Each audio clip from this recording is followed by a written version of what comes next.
Halo teman-teman semua, kenalin nama aku Deira Putri Naika dari kelas 11 Bahasa SMAN 1 Margahayu, Kabupaten Bandung. Di sini aku mau ngejelasin materi tentang sejarah perlawanan di Bali atau yang kita kenal sebagai Perang Puputan. Penasaran sama sejarahnya? Simak penjelasan aku baik-baik ya.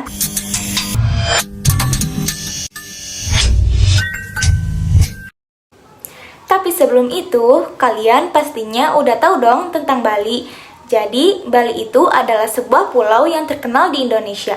Bali juga dikenal sebagai Pulau Dewata dan menjadi tujuan wisata nomor 1 di Indonesia.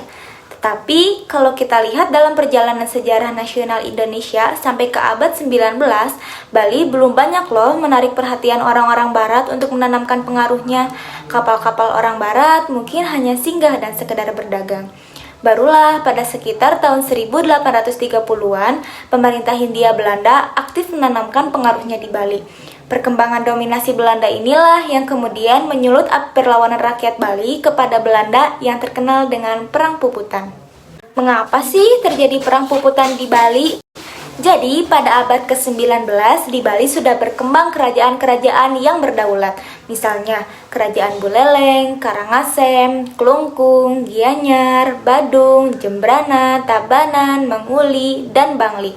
Pada masa pemerintah Gubernur Jenderal Denles, pemerintah kolonial mulai menjalin kontrak dengan kerajaan-kerajaan di Bali.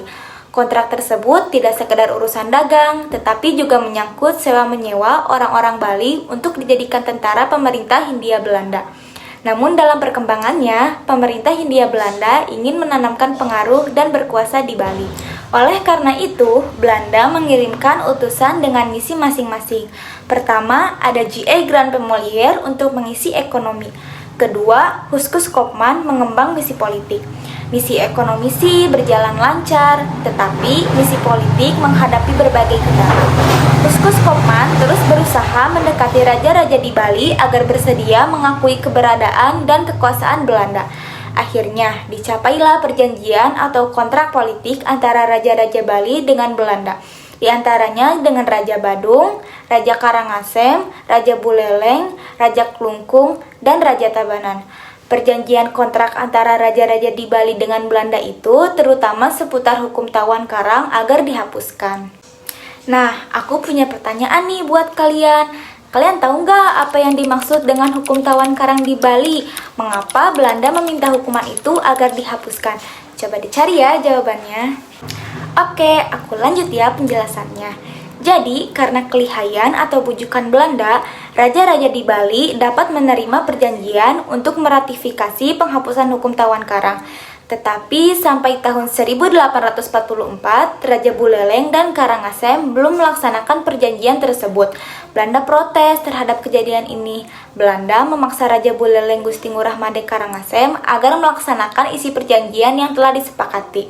Raja Gusti Ngurah Made Karangasem yang mendapat dukungan patinya, I Gusti Ketut Jelantik dengan tegas menolak tuntutan Belanda tersebut. Dengan demikianlah perang tidak dapat dihindarkan. Dalam pertempuran ini, Raja Buleleng mendapat dukungan dari kerajaan Karangasem dan Klungkung. Sementara pada tanggal 20 Juni 1846 telah datang pasukan Belanda berkekuatan 1.700 orang pasukan darat yang langsung menyerbu kampung-kampung di tepi pantai. Di samping itu, masih ada pasukan laut yang datang dengan kapal-kapal sewaannya. Mengingat persenjataan Belanda lebih lengkap dan modern, maka para pejuang Buleleng semakin terdesak. Benteng pertahanan Buleleng jebol dan ibu kota Singaraja dikuasai Belanda. Raja dan Patih Ketut Jelantik beserta pasukannya terpaksa mundur sampai ke desa Jagaraga.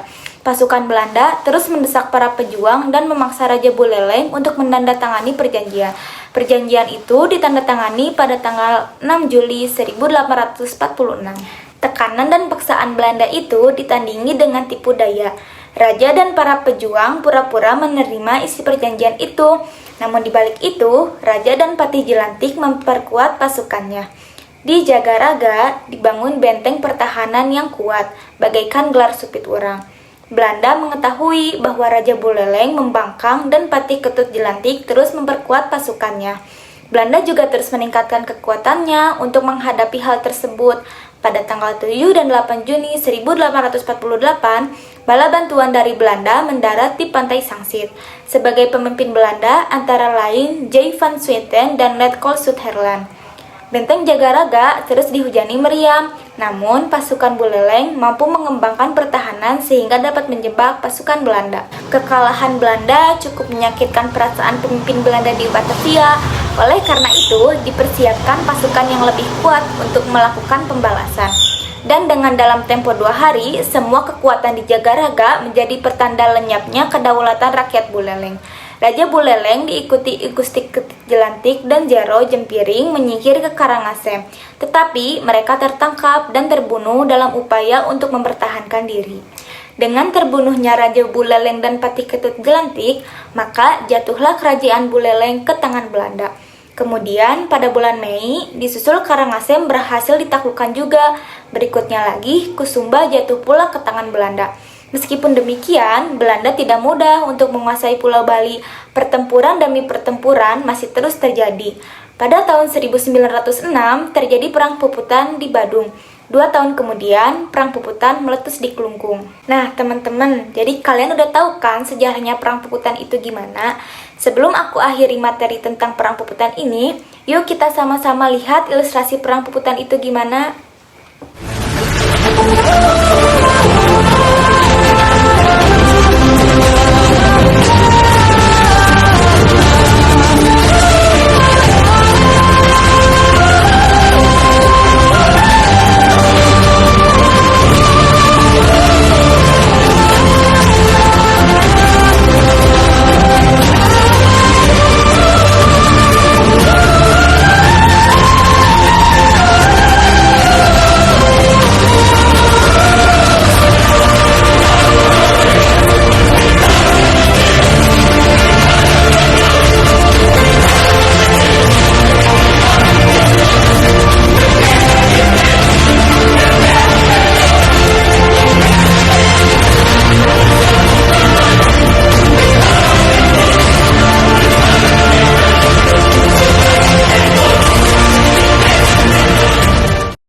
Cukup sekian penjelasan materi dari aku, kurang lebihnya mohon dimaafkan ya.